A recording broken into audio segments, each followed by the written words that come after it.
Et si aujourd'hui lundi restait une journée zen, une journée sereine, une journée où tous les bienfaits du week-end se diffusaient lentement pour nous accompagner tout au long de cette semaine? Eh bien oui, cela est possible si et seulement si vous décidez de rester en notre compagnie, de démarrer votre semaine en notre compagnie. Bonjour à tous et bienvenue, vous êtes à la bonne adresse. C'est Matin Bonheur qui vous accompagne chaque matin. Et bien sûr, avant de vous dérouler le sommaire, je vous invite à découvrir ce magnifique, ou pourquoi pas redécouvrir ce magnifique pays, le Kazakhstan.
Ça fait toujours du bien de découvrir d'autres civilisations, de connaître d'autres peuples. Donc, si vous avez la possibilité d'y aller, n'hésitez surtout pas. Le Kazakhstan, c'est un pays d'Asie centrale et ancienne république soviétique. Vous êtes à Matin Bonheur et vous le savez, tous les lundis, on parle économie. Et aujourd'hui, particulièrement, on va s'attarder sur une économie particulière, donc l'anarcade. La filière anacarde est-elle menacée? Tel est le thème d'aujourd'hui. On en parlera avec nos invités du jour. On aura aussi Instant Vérité avec Gabriel Zani et son invité. Son invité, c'est Évariste Yaké, ancien membre de la Galaxie patriotique qui est aujourd'hui au RDR, donc il nous racontera son parcours, comment de la Galaxie patriotique il s'est retrouvé au RDR. À côté de tout cela, on aura notre consultant qui viendra parler sport, bien sûr, et vous aurez aussi toutes vos différentes capsules, vos reportages qui vous permettront de, bien sûr, enrichir votre culture générale.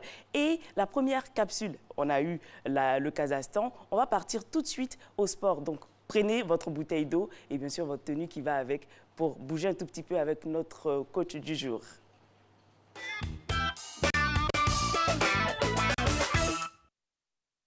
Bonjour à tous, c'est toujours un plaisir pour moi d'être en votre compagnie et de vous retrouver pour cette nouvelle session de gym. Aujourd'hui, je suis accompagné de Flora.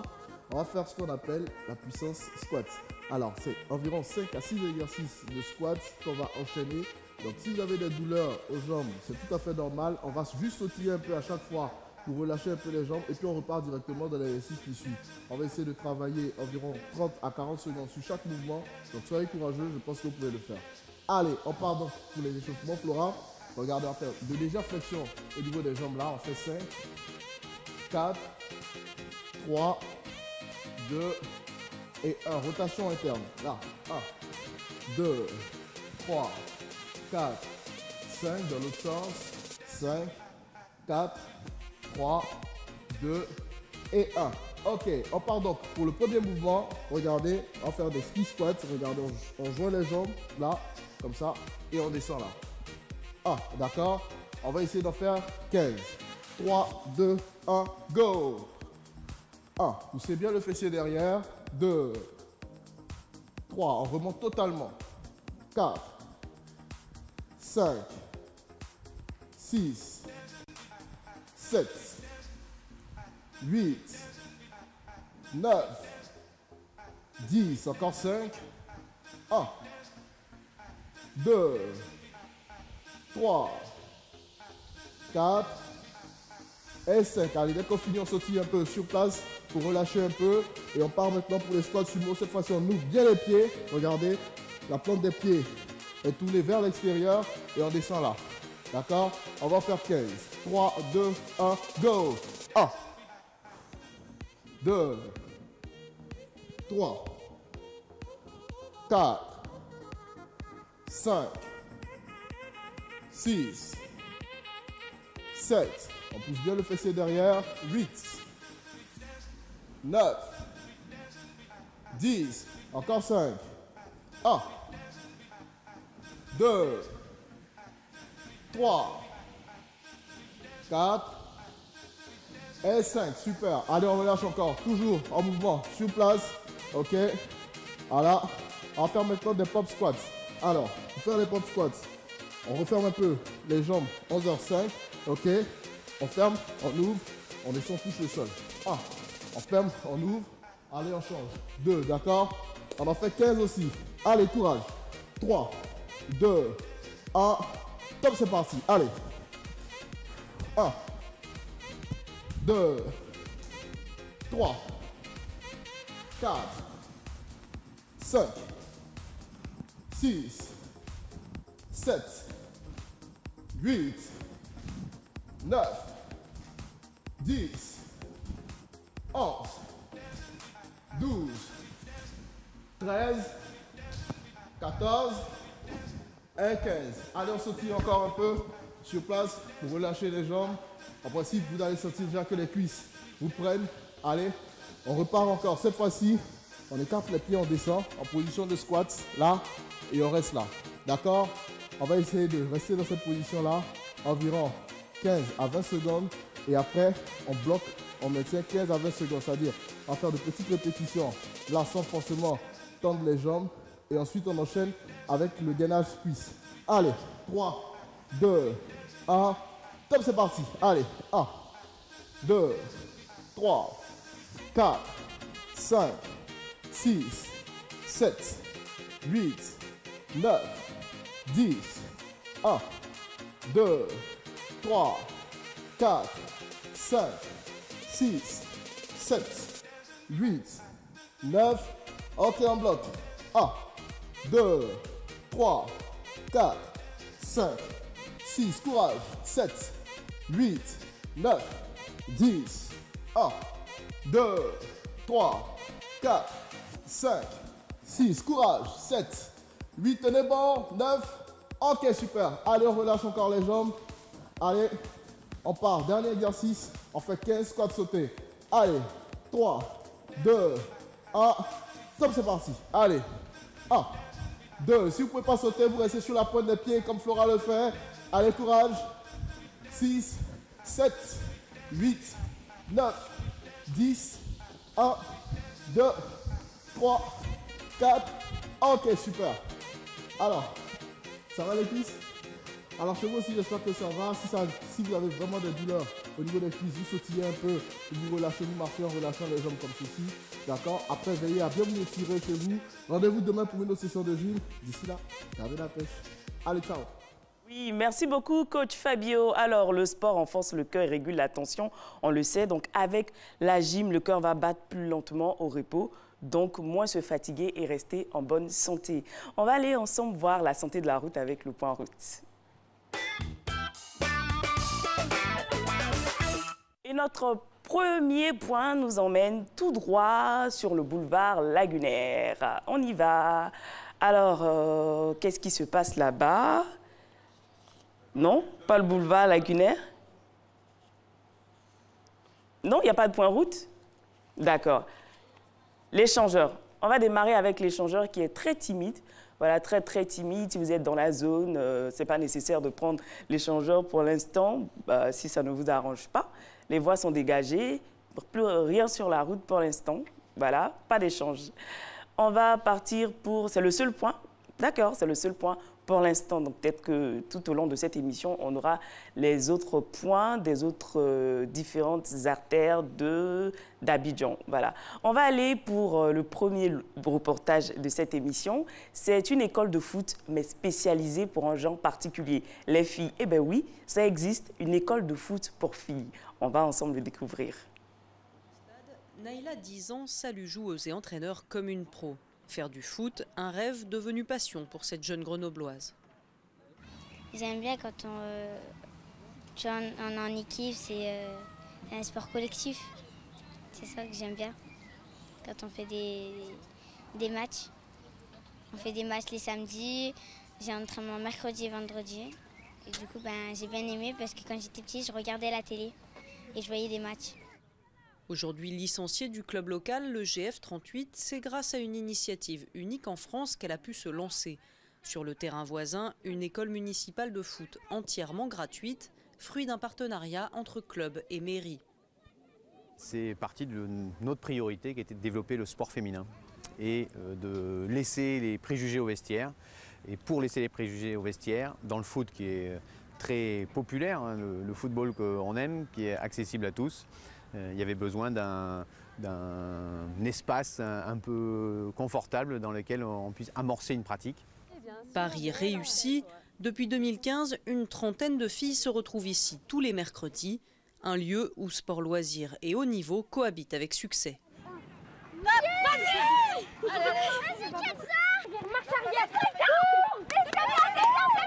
Aujourd'hui, le football féminin n'est pas assez structuré pour faire que de l'élite. En tout cas, dans la grande majorité des clubs, peut-être qu'à Lyon, ils peuvent le faire, mais c'est peut-être le seul club qui arrive à le faire. Donc nous, on est à la fois dans de la promotion et permettre aux filles de pouvoir jouer, et à la fois aussi, parce qu'on fait aussi du haut niveau, essayer de faire en sorte qu'elles puissent progresser de la meilleure des manières et on l'espère arriver en équipe de France.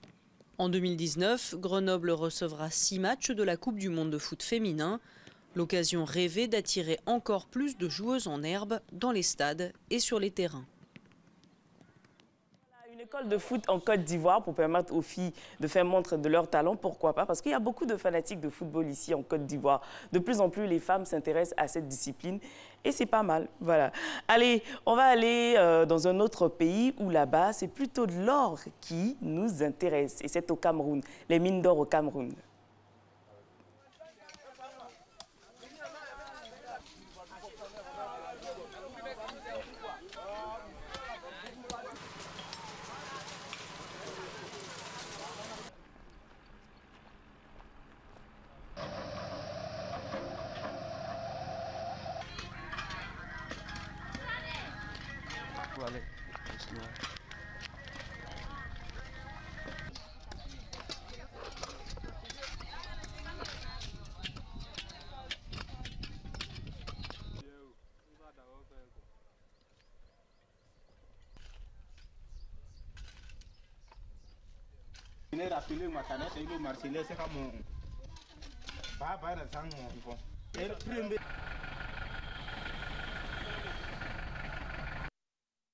Voilà, vous êtes à Matin Bonheur, c'est lundi et tous les lundis on parle sport. Là, il est en train de s'installer, Mister Guité. Patrick Guité, il va nous raconter un peu tout ce qui a rythmé le monde sportif ce week-end. Mais avant, si vous êtes prêts, vous n'êtes pas encore parti au boulot, regardez cet élément, fermez les yeux et faites un vœu. Parce que forcément, quand les étoiles passent, on fait des vœux. Les étoiles filantes qui scintillent les nuits d'été font partie de ces essaims de poussière issus des comètes. C'est au voisinage du Soleil que la glace des couches supérieures de la comète fond et libère les poussières emprisonnées. Une partie de ces poussières s'accumule dans le sillage de la comète et constitue ainsi un essaim qui circule sur la même orbite. Lorsque la Terre croise l'orbite d'une comète, existante ou disparue, et le nuage de poussière qui l'accompagne, les étoiles filantes peuvent devenir si nombreuses qu'elles provoquent l'apparition de véritables pluies lumineuses. Les étoiles filantes s'allument chaque fois que des météorites, des grains de poussière ou des cailloux entrent au contact des couches denses de l'atmosphère à des vitesses allant de 15 à 70 km/s. En raison du frottement de l'air, ces poussières deviennent incandescentes avant de se volatiliser. Électrisé sur leur passage, l'air devient luminescent, donnant l'impression de traînées persistantes. L'été est le moment où la Terre traverse le plus de nuages de poussière.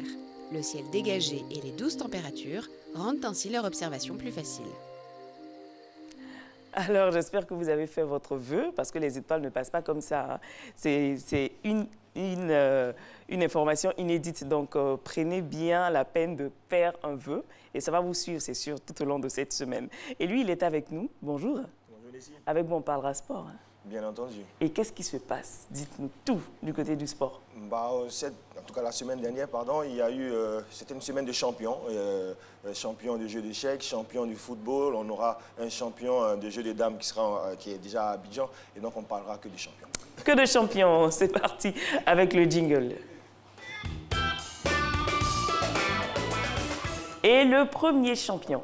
Le premier champion, c'est le Russe, non, pas celui-là, hein, c'est le Russe Alexander Schwartzman, le champion du monde de jeux de dames qui est à Abidjan pour participer à la Coupe du monde 2018 de cette discipline qui va se dérouler du 23 au 30 avril. Alexander Schwartzman, excusez-moi, mon micro me lâche. Oui, c'est mieux là. Voilà, il est en train de monter son micro, oui. Voilà, c'est bon. Donc, Alexandre. Là, c'est... Le micro, il est complètement tombé. Complètement tombé. Attends. Alors, merci. Oui. C'est avec plaisir que... On y va. Maintenant, on vous écoute, hein. Alexandre Chapman. Voilà, Schwartzman qui sera à Abidjan du 23 au 30 avril pour participer, donc, je le disais, à la Coupe du monde de jeux des dames. Ça se déroulera du côté du plateau. Et la cérémonie d'ouverture, c'est tout à l'heure à partir de 9 h à l'hôtel Yves Hôtel. Rappelons que 17 pays vont participer à cette compétition et la Côte d'Ivoire va placer 70 athlètes. Pour rappel, cette compétition est organisée par la Fédération ivoirienne de jeux de dames sous l'égide de la Fédération mondiale de cette discipline qui n'a pas le soutien malheureusement du ministère des Sports qui n'a pas budgétisé cette compétition. Espérons que tout va bien se passer durant cette semaine à l'hôtel Yves Hôtel. Pourquoi elle n'a pas été budgétisée? Parce que le ministère a indiqué, selon les responsables fédéraux, que cette compétition n'avait pas été prise en compte dans le budget global du financement des compétitions internationales. Ah bon? On espère que... Ça peut arriver. Ça peut arriver?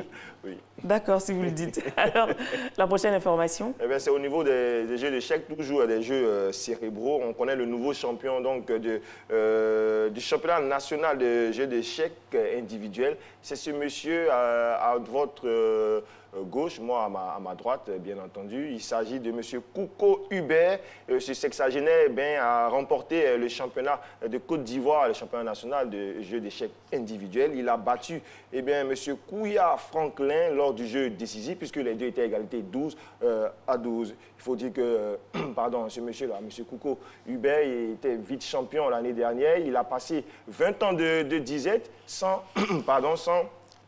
remporter des tournois. C'est une résurrection pour lui qui aujourd'hui est au sommet donc, des jeux d'échecs ivoiriens. À noter que 60 joueurs des différents clubs affiliés à la Fédération ivoirienne des jeux d'échecs ont participé à ce championnat national individuel qui s'est déroulé en deux phases. Il y a eu également des séances d'initiation comme cette jeune fille qui était présente également à Hongrie 7e tranche pour apprendre donc, à jouer ces jeux d'échecs et pourquoi pas à voler haut, tout comme Kasparov. Elle a quel âge? Là, elle doit avoir 8 ans. Elle doit avoir 8 ans, d'accord. On a également le sport équestre, promesse vainqueur du premier Grand Prix Lonassi. Oui, on vous avait indiqué qu'on parlerait de champion. promesse, le cheval monté par le jockey Ousmane Lonfo a remporté la première édition du Grand Prix Lonassi doté du trophée du directeur général Draman Koulibaly. C'était le samedi 21 avril dernier sur l'hippodrome du club Jaipur. C'est sur la route de l'aéroport international Félix-Houphouët-Boigny à Port-Bouët. Il a gagné donc avec panache cette compétition, en tout cas la compétition phare qui est sur 2400 mètres. Ce succès dans l'épreuve phare de la compétition donc, lui permet d'empocher la bagatelle somme d'1 million de francs CFA. Il faut dire que 12 chevaux ont participé à cette course organisée par la Fédération ivoirienne de sport équestre dirigée par le président Stéphane Ognien. qui a également indiqué qu'en décembre prochain, il y aura le Grand Prix, le deuxième Grand Prix, le Grand Prix Félix Houphouët-Boigny. Est-ce qu'au niveau du sport équestre, la Côte d'Ivoire peut aller compétir à l'international? La Côte d'Ivoire va déjà à l'international. Elle est suffisamment outillée pour? Oui, en tout cas, la Côte d'Ivoire a remporté certaines compétitions, dont l'un des grands prix en France. Donc c'est pour vous dire que nos chevaux et nos jockeys sont outillés, ils sont expérimentés, ils ont on va dire, la qualité nécessaire pour, on va dire, concurrencer ces grands athlètes européens. Maintenant, il faut beaucoup plus de moyens, il faut beaucoup plus d'organisation et c'est ce qui s'attelle à faire le nouveau président de la Fédération ivoirienne des sports équestres, M. Stéphane Ounier. Et ça se passe comment, les sports équestres? Ça se passe en équipe? Ça se passe de façon individuelle? C'est de façon déjà individuelle. Il y a plusieurs, on va dire, compétitions. Il y a plusieurs niveaux de compétition. Il y a la course de chevaux qu'on connaît très bien et sur lesquels on parie très souvent. Il y a également le saut d'obstacles. Il y a plusieurs disciplines comme ça dans cette, on va dire, cette discipline. Donc il va falloir s'y approcher pour mieux comprendre et pour connaître un peu tout ce que cela dégage comme avantage et comme, on va dire, bien-être. Vous êtes là, donnez-nous envie de participer à une telle activité. Où est-ce qu'on peut voir un sport équestre à Abidjan? Vous savez, le sport équestre, bon, mon micro est toujours le micro, tombé, je suis là. Décidément. Oui. Bon. C'est bon? Oui, c'est bon. C'est bon.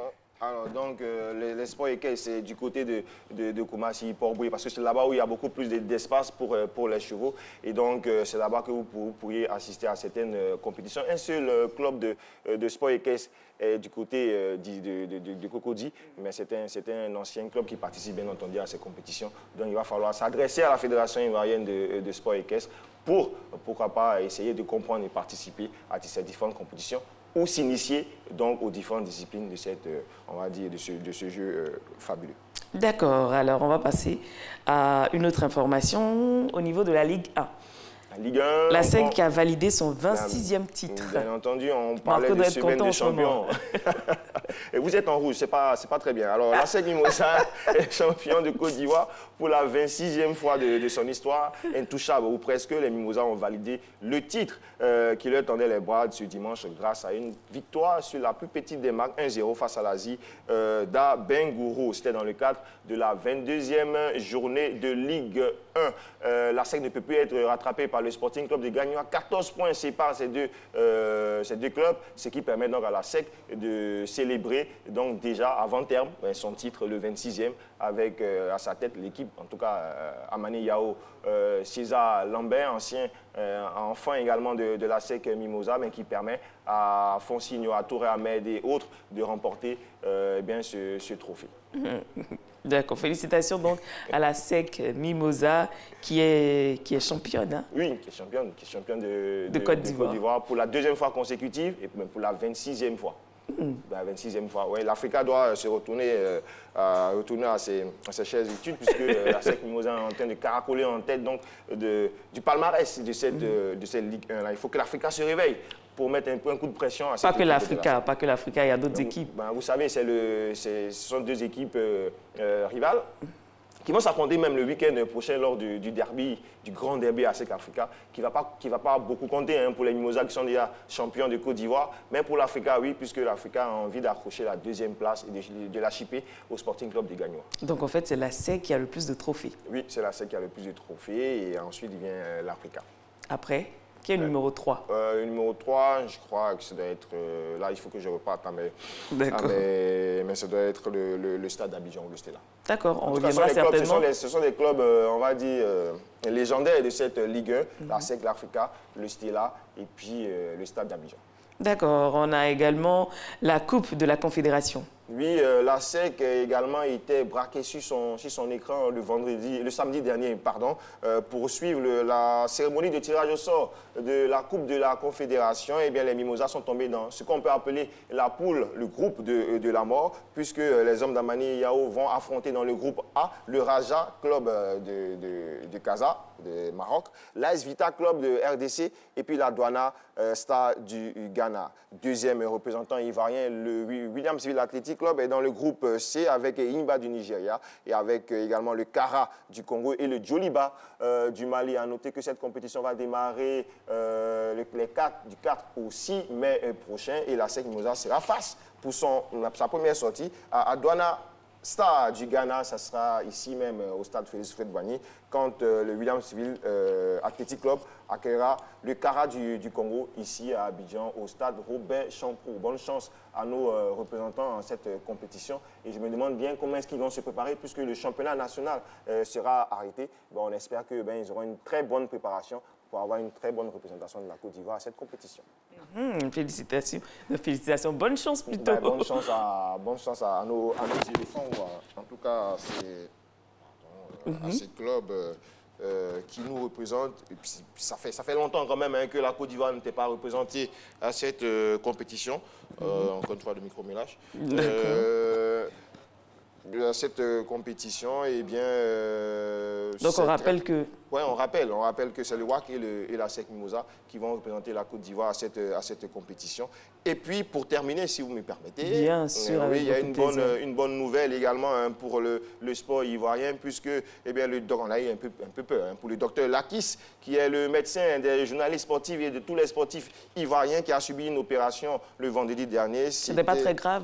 Pas très grave pour hernie ombilicale et hernie inguinale. Tout s'est bien déroulé. Il se porte bien, même s'il est toujours interné dans une clinique de la place. Il se porte bien. Il vous passe le bonjour et on espère qu'il sortira très très vite de son lit d'hôpital. Ah, en tout cas, revenez-nous vite, revenez-nous vite, parce que le monde du sport a besoin de vous. Bien entendu. Allez, vous connaissez un Georges, vous? Georges? Oui. Georges Weah? Georges Weah, c'est le seul Georges que vous connaissez. Attention aux Georges que vous avez dans votre entourage. Georges. N'en voyez pas trop. Bah ouais. Aujourd'hui, en fait, c'est la journée des Georges. La journée des Georges. C'est la journée des Georges. On célèbre les Georges. Donc, Georges, c'est du grec grékos, qui veut dire cultivateur. Vous le saviez? Non. Non? D'accord. Et les prénoms... les cultivateurs maintenant. Les prénoms dérivés, nous avons Georgette, Jordi ou Giorgio. Alors, les Georges peuvent se montrer ainsi dominateurs et avides de biens matériels que métaphysiques et tout entier tournés vers les études. Ils sont en tout cas férocement lucides, souvent calculateurs, mais jamais dépourvus d'humour. Ils sont très attachés à leur famille. On souhaite une bonne journée à tous les Georges, tous ceux qui sont devant leur poste récepteur et tous les Georges qu'on connaît, notamment Georges Weah, Georges Weah et tous les Georges du monde entier. Aujourd'hui, c'est également la journée mondiale du livre et du droit d'auteur. Donc, en célébrant cette journée, dans le monde entier, l'UNESCO s'efforce à promouvoir la lecture, l'industrie éditoriale et la protection de la propriété intellectuelle à travers le droit d'auteur. Le 23 avril 1616, donc le 23 avril 1616, disparaissaient Cervantes, Shakespeare et Garcilaso.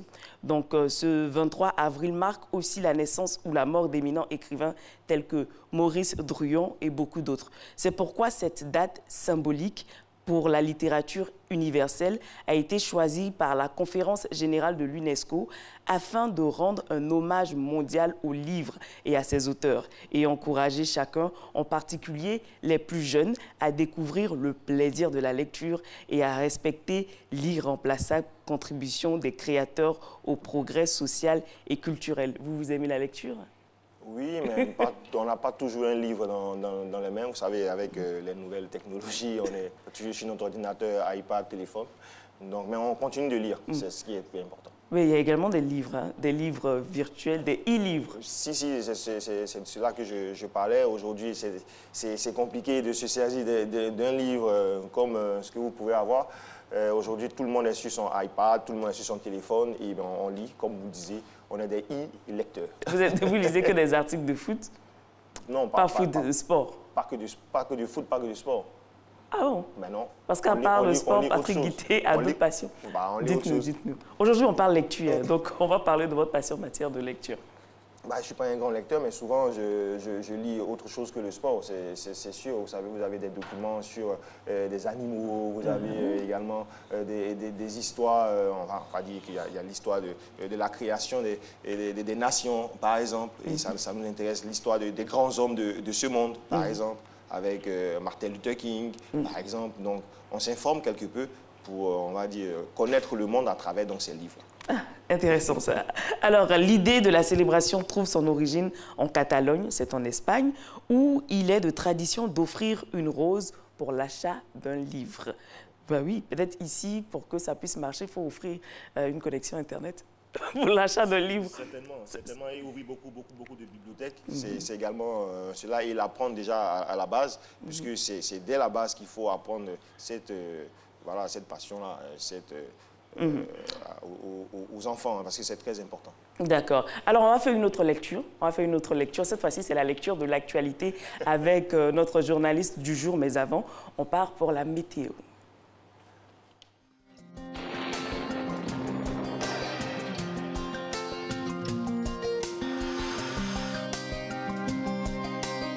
MTN, everywhere you go.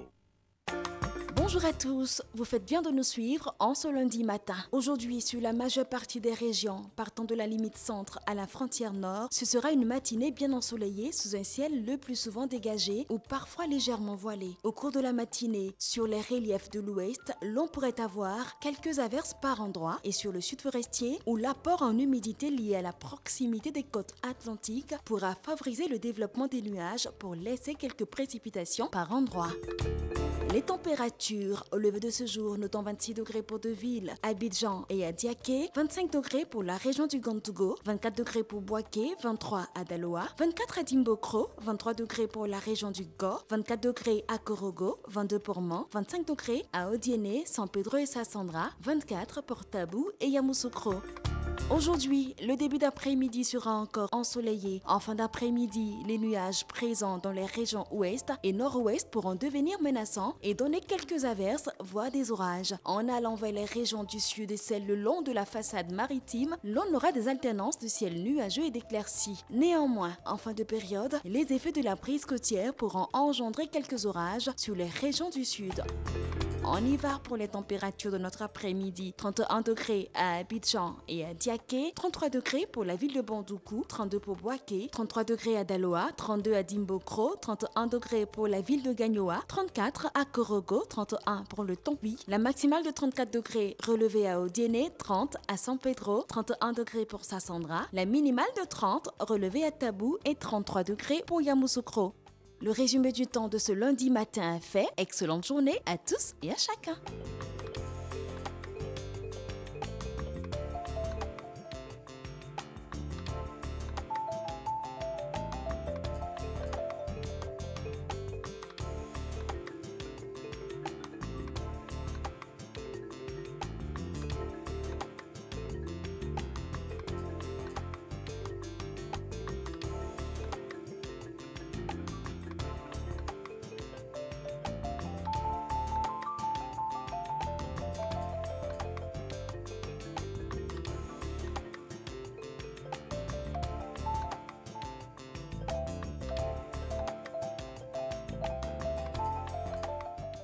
MTN, everywhere you go.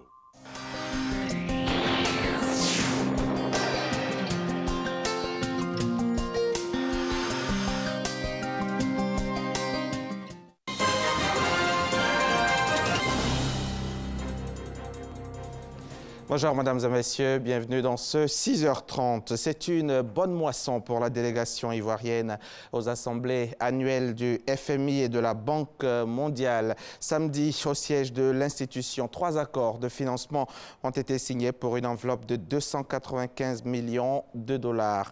Parmi ces accords, celui portant sur la mise en œuvre de la politique de transformation locale de l'ANACARD. Alexis Ouedraogo, notre envoyé spécial à Washington. 11e étage de la Banque mondiale, échange chaleureux entre délégations ivoiriennes et membres de l'institution avant la signature de 3 accords de financement. Enveloppe globale, 295 millions de dollars. Nous rentrons donc à Abidjan avec 3 accords que nous venons de signer, 3 accords de prêt avec la Banque mondiale. L'un relatif donc au financement de la filière donc ANACARD, qu'on appelle Bird Enclave. Le second, c'est la résilience des zones côtières en Afrique de l'Ouest. Et le troisième est relatif donc au foncier rural. Et les plus heureux, ce sont les acteurs du secteur ANACARD, plus de 107 milliards de francs CFA pour booster la transformation locale. L'anacarde est devenu un produit extrêmement important pour la Côte d'Ivoire puisque c'est le troisième produit d'exportation après le pétrole, et après le cacao et les produits pétroliers. Il n'est pas possible de continuer plus longtemps et durablement à exporter des noix brutes de cajou quand la Côte d'Ivoire veut devenir un pays émergent. La transformation apporte beaucoup de valeur ajoutée et surtout beaucoup d'emplois. Avec eux, le secteur de la gestion du foncier rural. L'agence en charge d'élaborer des stratégies et programmes de sécurisation du foncier vient aussi d'avoir l'appui financier de la banque, avec en plus l'expertise pour l'accompagner. Une filière du foncier a été ouverte à l'École nationale d'agronomie de Yamoussoukro. Nous comptons au bout de 2 ans avoir 200 agents du foncier rural bien formés qui seront très proches des populations pour appuyer les sous-préfets et les organes déconcentrés du ministère de l'Agriculture pour que ce ne soit plus désormais au petit bonheur dans l'approximation que des gens aillent parler aux populations de la question foncière. Autre secteur pris en compte, celui pour l'investissement de résilience des zones côtières en Afrique de l'Ouest. L'enveloppe permettra d'améliorer la gestion des problématiques liées au changement climatique en général et à l'érosion côtière et inondations en particulier. Et si la Banque mondiale s'engage de plein pied avec la Côte d'Ivoire, c'est que pour elle, le pays est celui sur qui il faut compter. La Côte d'Ivoire est un client de la Banque mondiale qui est important, un pays qui a eu des taux de croissance parmi les plus élevés dans la sous-région, avec une production agricole qui est l'une des plus fortes et des plus diverses en Afrique de l'Ouest.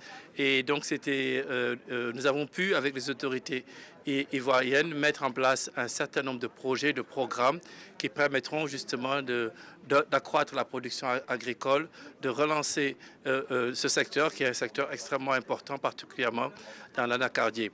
Nous avons l'intention dans les mois à venir de également préparer un projet de 300 millions de dollars pour la filière cacao. Nous allons présenter au conseil d'administration de la Banque mondiale dans 1 mois un projet sur la mobilité urbaine. Je crois que le montant total sera de l'ordre de 315 millions de dollars. Et pour les années à venir, nous allons travailler également dans le domaine de l'assainissement pour aider justement à faire face à la pression démographique à Abidjan et justement pouvoir offrir aux populations ivoiriennes des services d'assainissement qui soient à la hauteur de leurs aspirations. La rencontre a été aussi l'occasion d'ébaucher des projets à venir, dont l'érection de centres d'excellence sous-régionaux en Côte d'Ivoire et le projet urbain du Grand Abidjan qui devrait permettre de décongestionner la capitale économique du pays. Profiter des bienfaits de la forêt sur l'organisme, mais surtout découvrir la richesse de l'écosystème forestier, et ce en vue de sensibiliser sur l'importance de la préservation du couvert forestier. Voilà le but de cette randonnée de 12 km organisée par la SODEFOR, la Société de développement des forêts, à l'intention de ses partenaires et autres structures des administrations privées et décentralisées. Plus de 200 marcheurs ont donc investi la forêt pour marcher, mais surtout pour planter des pieds d'essence dans cette forêt. C'était en présence de notre reporter Franck Quadion. Un rideau de verdure entre les voies Abidjan-Zopé et Agboville. C'est la forêt classée de Yapo-Abé, plus de 28 000 hectares. Et ce matin, abritant des occupants particuliers, des marcheurs, pour une randonnée écologique, distance à parcourir 12 km, une initiative de la Société de développement des forêts SODEFOR, pour le bien-être des organismes. Le sport, c'est aussi bon pour la santé. Mais faire le sport encore en forêt, où l'air est pur, l'air n'est pas pollué, c'est encore mieux. Le corps, mais aussi la préservation de l'environnement, l'utile à l'agréable des plants d'acajou, de Niangon et d'Azopé. Pour une opération reboisement sur le site, ils étaient plusieurs à représenter des organisations partenaires de l'administration publique et privée et des collectivités décentralisées. Nous savons tous aujourd'hui ce que le réchauffement climatique pose comme problème dans le monde entier. Donc il était important, par notre action, par notre présence, de venir lancer un message fort pour dire que nous devons préserver nos forêts pour la survie de l'espèce humaine. Après le site de reboisement, la traversée de la forêt classée, pas facile, mais gratifiant. La nature, ça fait du bien, parce qu'on n'a pas ça à Abidjan, mais c'est la pollution à Abidjan et on découvre beaucoup de choses. Le sourire de rigueur malgré la fatigue. La dernière étape, la visite du site de la CNRA, la base génétique des essences en Côte d'Ivoire depuis les années 60. Une randonnée doublement bénéfique et cela pour un objectif. Nous voulions lancer une campagne de sensibilisation et par la même occasion mettre en place un mouvement. C'est-à-dire c'est le mouvement des amis de la forêt.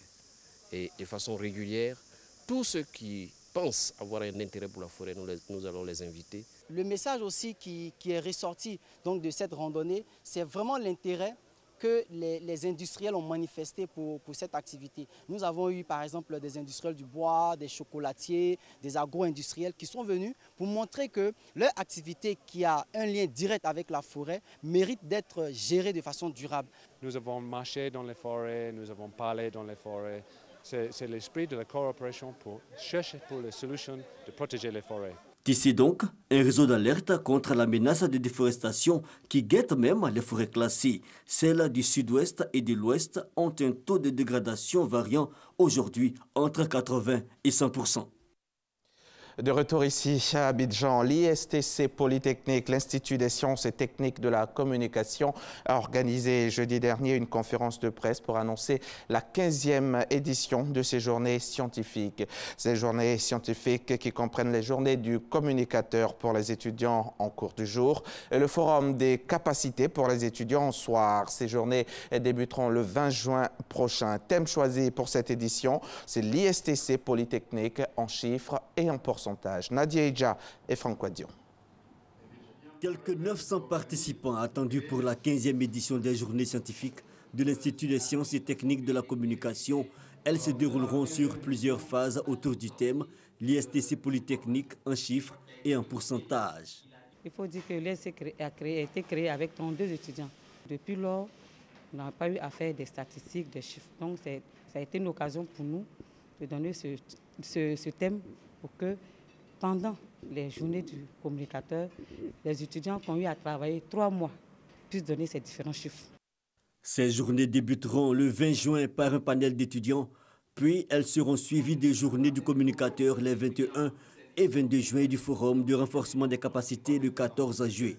Comme innovation, le salon des écoles où sont attendus parents, professionnels et étudiants. Nous ne voulons pas à l'ISTC nous contenter de délivrer des diplômes. Nous appelons ce beau monde-là pour que les gens viennent apprécier, voir par eux-mêmes ce que nous faisons. Objectif de ces journées, faire connaître les activités pratiquées par les étudiants de l'établissement. Notons que l'ISTC base sa formation sur 80% de pratique et 20% de théorie. À ce jour, elle a un taux d'insertion professionnelle de 64% et plusieurs ex-étudiants installés à leur propre compte. L'Association des élèves, étudiants et stagiaires de Casablanca au Maroc a organisé un forum de conseil et d'orientation à l'intention des futurs bacheliers des grandes écoles et universités de Côte d'Ivoire. L'objectif, c'est de mettre en lumière les réalités et les conditions de vie des étudiants ivoiriens à Casablanca au Maroc. C'était l'occasion pour cette association de parler des opportunités et avantages qu'offre le royaume chérifien en matière d'enseignement supérieur et professionnel. Sephora Zegui dans un récit d'Adama Kone. Le Maroc, une destination prisée par les Ivoiriens dans la poursuite de leurs études. Mais la quête du savoir dans le royaume chérifien ne se déroule pas toujours aisément pour ces étudiants qui, pour la plupart, sont à leur première expérience de vie à l'étranger. Un forum donc pour informer, conseiller et orienter les futurs bacheliers. Il était important pour nous, en tant qu'association des étudiants ivoiriens de Casablanca, qu'on puisse effectuer un tour en Côte d'Ivoire pour parler des réalités, pour préparer déjà ceux qui doivent effectuer les déplacements pour niveau des études au Maroc, ce à quoi il faut se préparer, les conditions, les mesures à prendre pour ne pas être surpris. En plus de mettre à la disposition des futurs étudiants toutes les informations nécessaires en ce qui concerne les documents à fournir pour leur inscription dans les écoles et universités marocaines, les conseillers d'orientation ont présenté les avantages d'étudier au Maroc. Au niveau académique, il y a une rigueur dans l'enseignement. Il y a rarement des troubles. C'est un pays qui est industriel. C'est une plaque tournante de l'industrialisation. Et il y a non seulement la théorie qui est enseignée, également la pratique. Voilà, le matériel est mis à disposition, les équipements sont mis à disposition des étudiants afin de pouvoir s'imprégner du secteur dans lequel ils étudient. Au sortir du forum de conseil et d'orientation, les participants semblent avoir de nouvelles options pour leurs études supérieures. Le Maroc est un pays africain, mais en matière de technologie, ils sont mieux développés. Moi, je suis dans le domaine de l'industriel. Le Maroc est mieux développé que la Côte d'Ivoire, raison pour laquelle j'aimerais partir étudier au Maroc. Le forum de conseil et d'orientation de l'Association des élèves étudiants et stagiaires ivoiriens de Casablanca est à sa première édition. Hier, dimanche 22 avril, on a célébré la Journée mondiale de la Terre. Cette journée, l'occasion de rappeler combien il est important de préserver et de protéger la Terre. La Côte d'Ivoire y joue sa pleine partition à travers plusieurs actions concrètes. Parmi ces actions, la restauration du couvert forestier et la promotion d'une agriculture intégrant la préservation de l'environnement. On en parle avec Grace Kando. La Journée mondiale de la Terre est l'occasion de discuter de l'environnement et des êtres qui peuplent la planète Terre. Elle a toujours été l'unique mère nourricière de l'humanité, notamment dans les domaines de l'agriculture, de l'énergie et sert aussi de protection contre les aléas climatiques.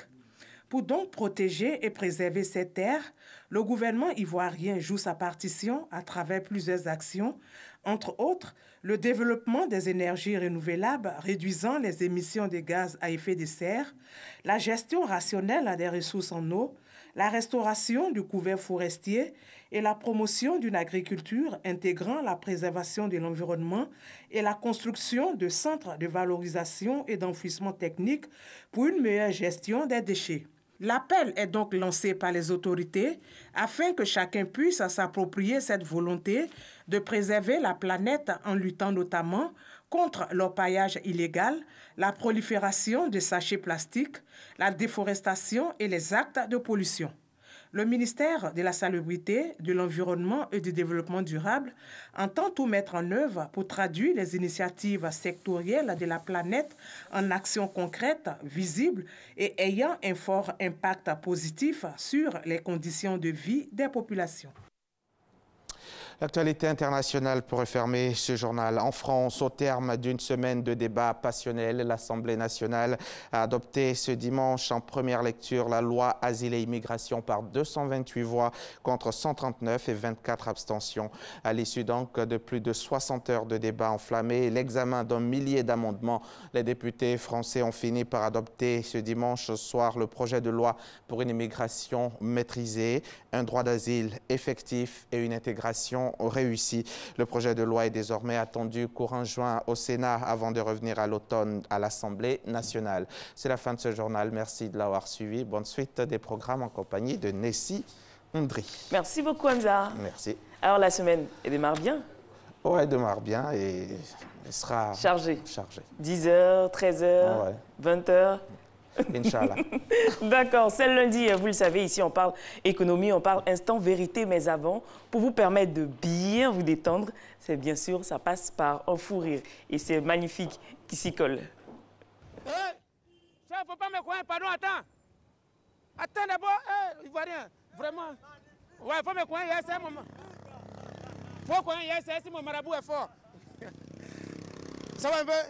Voilà, matin bonheur, nous sommes en pleine rue de Yopougon. J'ai repéré un groupe d'artistes là, c'est des gars, ils chantent, hein, mais je ne sais pas ce qu'ils font devant la pharmacie. On ne sait pas, après, les médicaments ne marchent pas, ils vont prendre dans la pharmacie pour... Bonjour les gars. Bonjour. C'est comment? Salut. Ça va un peu? Tranquille, ça va. C'est vous qui chantez là. Amis de Matin Bonheur, c'est des artistes qui se cherchent, ils chantent, mais je ne sais pas ce qu'ils chantent. Bon, peut-être ça ne marche pas, c'est à cause de ça ils sont devant la pharmacie, ils cherchent les médicaments, c'est ça non? Non, pas ça. Ah, d'accord. On a un rendez-vous, donc c'est le point de rendez-vous qui est là. Voilà, on attend quelqu'un là. Mais pourquoi tu fais cheveux, on dirait Ada, Yo? Non, c'est pas Ada, c'est le Zouglou. Ah, vous chantez Zouglou? Oui, on chante Zouglou. Vous êtes sûr? Très sûr. Pardon, 2 secondes, vous chantez quoi hier? Ani boke ma lobeleza yayo. Ani boke ma lobeleza yayo. Kanuo. Kanuo, kanuo, kanu kwa sugluta ka o se. Kanu kwa sugluta ka so mama so awe so mama we. So mama so awe so mama. Non les gars, vous êtes forts hein. Ah, c'est vous qui chantez comme ça ou bien c'est ceux ils ont mis? Non, c'est nous, c'est comme ça. C'est vous? Oui. Ah, ça là. Ben, j'ai une bonne nouvelle pour vous. Il y a un pirate qui m'a dit qu'il va vous produire. Vos CD seront disponibles au Grand Carrefour de Koumassi. Ah, d'accord. Non, les gars, vous êtes forts. Merci. C'est quel nom déjà? Moi, c'est Sawako du groupe Magic Diesel. C'est Tim et le groupe s'appelle Magic Diesel. Ah, voilà. D'accord. Donc, vous êtes à Yopougon ici? Oui. Est-ce que vous regardez Matin Bonheur souvent? Ouais. On regarde Matin Bonheur. Parce que matin là, je suis venu tomber sur vous là. À cause de vous, foule est venu comme ça. Hey, Yopougon. Regarde, on ne peut même pas s'amuser. Petit amusement, on fait les artistes là. Eux-mêmes, ils ont dépassé. Ils ont les caméras derrière nous-mêmes. Eux-mêmes, ils ont fini. On connaît celui qui signe. Ils sont en reportage. D'accord. Ah, en tout cas, les gars, vraiment, je suis fantasme du styling. Regarde le styling. Artiste qui se cherche. C'est nous-mêmes, on va vous chercher. Oh, d'accord. Vous regardez Matin Bonheur. Oui. Voilà, en tant qu'artiste, chanteur Zouglou, est-ce que vous pouvez passer un message à tous les spectateurs qui regardent Matin Bonheur, allez là comme ça, là, matin là, ils se sont réveillés, ils vont s'inspirer de vous pour partir au travail avec joie. Qu'est-ce que vous pouvez leur dire? Bon, Magic Diesel aimerait dire comme ça à tous les spectateurs de l'émission Matin Bonheur, à toute la Côte d'Ivoire, quelles que soient les difficultés de la vie, il ne faut pas se décourager. Voilà, un homme est né pour réussir. Donc même si on te dit que tu as échoué, il ne faut pas croire. Il faut toujours croire à ce que tu fais. Voilà. D'accord. C'est pour ça qu'on a dit comme ça. C'est bon.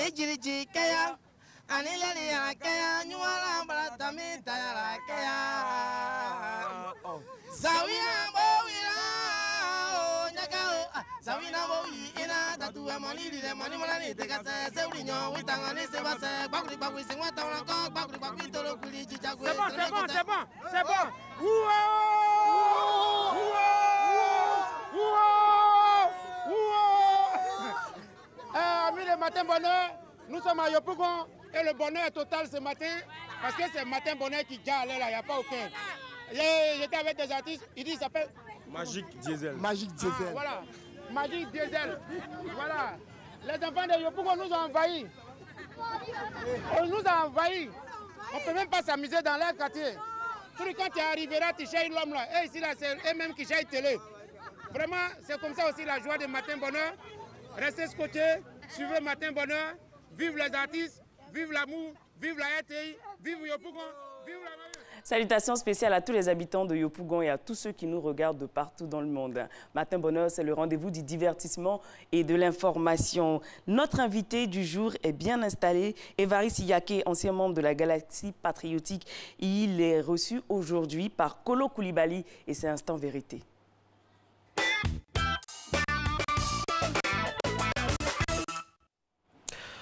Madame, Monsieur, bonjour. Membre très influent de la Galaxie Patriotique, il s'est distingué comme un farouche défenseur de l'ancien président Laurent Gbagbo. Mais en 2011, la crise post-électorale le contraint à l'exil au Ghana. En 2012, retour au Bercail. Et là, surprise, Évariste Yaké, c'est de lui qu'il s'agit, rejoint le parti au pouvoir et devient même le conseiller de l'ancien secrétaire général du RDR. Pourquoi un tel revirement? Que recherche réellement Évariste Yaké? De l'UDPCI, en passant par le FPI, aujourd'hui le RDR, tel est le parcours politique de notre invité ce lundi dans Instant Vérité. Évariste Yaké, bonjour. Bonjour. Vous avez milité pour les présidents Guèye, Gbagbo et Ouattara. Pourquoi ces choix? Erratum. Erreur déjà parce que je n'ai jamais été membre de l'UDPCI, ni du Front populaire ivoirien, un parti organisé comme l'UDPCI. J'ai été de la majorité présidentielle, là où se trouvaient tous ceux qui, en ce moment, avaient de l'amour et abhorraient l'idéologie du président Laurent Gbagbo, qui était en son temps notre champion. C'est très important. Celui-là même qui a permis que le multipartisme vienne en Côte d'Ivoire. Il faut savoir cadrer les choses une fois pour toutes. Je l'ai dit à La Haye, je le répète ici. Parce que quand on dit qu'on a milité dans un parti, c'est qu'on a pris, on a adhéré à ce parti. On a une carte, on a le nom inscrit quelque part dans les sources référentielles de ce parti. Guèye Robert je l'ai dit, était pour moi un père. J'ai travaillé avec son fils, père, son nom, le docteur Franck Gueye, qui était mon patron avec Laurent Gbagbo. Mais cela ne fait pas de moi un militant de l'UDPCI. Même si ma région est la base naturelle de l'UDPCI. Voilà. Mais en fait, il y a que vous êtes un homme insatiable, un homme insaisissable, tantôt avec le président Gueye, Gbagbo, aujourd'hui Ouattara. Qui suivez-vous? Vous suivez les présidents ou les idéologies? Déjà, quand vous dites que je suis insatiable, je vous l'admets parce que je suis à la recherche de ce qui est juste. Le président Gueye, je vous l'ai expliqué. Le président Laurent Gbagbo, j'ai épousé l'idée de Laurent Gbagbo parce que Laurent Gbagbo a permis à ce qu'il y ait le multipartisme. Et comme je suis un adepte, je suis féru de la démocratie, c'est-à-dire de la majorité qui l'emporte, Laurent Gbagbo a apporté ce qu'il appelle la démocratie. Ça a permis qu'en Côte d'Ivoire, il y ait plusieurs partis. Ça, il faut le lui reconnaître. Et Laurent Gbagbo, avec un programme qui, moi, m'a convaincu en son temps. Et j'ai été farouche défenseur de Laurent Gbagbo. Voilà ce qui est clair. Et c'est ce qui est la vérité. Je ne me réunis pas. J'assume. J'ai défendu les idéaux, l'idéologie du président Laurent Gbagbo qui dit que la démocratie doit être appliquée partout.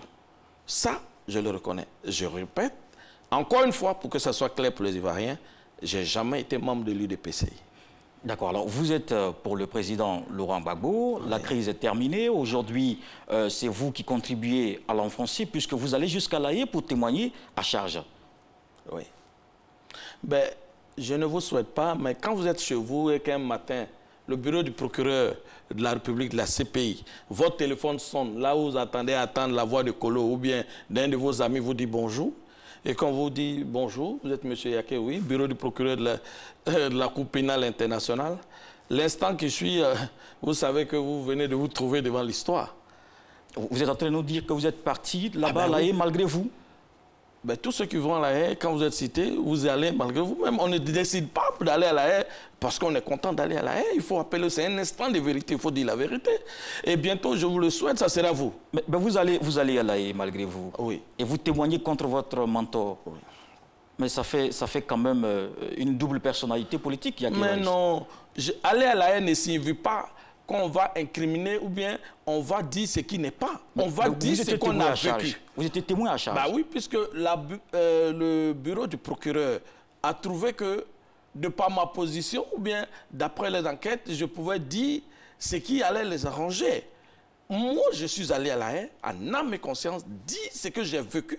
Je ne suis pas allé dire ce que je n'ai pas vu et ce que je n'ai pas vécu. Je l'ai dit à La Haye. La preuve, à La Haye, je l'ai dit, j'ai dit moi, par exemple, et vous l'avez suivi, vous l'avez dit, j'ai failli me faire tuer en marche chez moi. Par mes amis, mes militants de mon parti où je milite aujourd'hui. Mais je l'ai dit.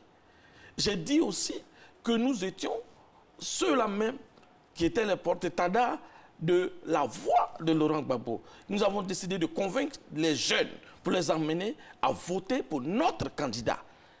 Je l'ai dit. Aller à La Haye, c'est aller dire ce qu'on a vécu, ce n'est pas aller fabriquer ou bien faire plaisir à Paul ou à Pierre. Voilà ce qui est la vérité. Mais aujourd'hui, puisque beaucoup de militants, notamment du FPI, vous désignent comme un traître parce que vous êtes allé jusqu'à aller être contre le président Laurent Gbagbo là-bas à La Haye, quels sont vos rapports avec les militants du FPI? Écoutez, même le Seigneur Jésus n'a pas fait l'unanimité, ni le prophète Mahomet. Ils peuvent penser ce qu'ils veulent. Mais nous étions sur le théâtre d'opération politique pour Laurent Gbagbo. Donc, quand des gens qui n'ont pas bougé d'un iota sont assis chez eux et ont des grosses théories, là où on avait besoin d'eux, pour moi, Oufoué Boigny disait on ne peut vivre sans nuit, mais tâchons de nuit le moins possible. J'ai fait mon rôle et j'en suis fier. Qu'on dise Évariste, c'est un traître. Quel contrat de bail j'avais avec celui qui le dit? J'ai aimé Laurent Gbagbo, j'ai suivi Laurent Gbagbo, mais Laurent Gbagbo, je l'ai dit, a perdu les élections. Ça n'engage que moi. Vous l'avez dit quand? Mais je l'ai dit depuis toujours. Et vous l'avez dit à qui? Vous l'avez dit à Laurent Gbagbo qu'il a perdu les élections? Mais non, est-ce que j'avais assez à ce moment à Laurent Gbagbo? À ce moment où nous parlions, est-ce que vous-même, qui êtes journaliste, vous avez accès même à voir Laurent Gbagbo à plus forte, vous qui êtes autorisé parce que vous êtes homme de presse, vous avez accès à lui à plus forte raison? On ne vous a pas entendu en fait. Vous avez dit quand et où? Ben, ma foi, moi je l'ai toujours dit, mais nous sommes dans la démocratie.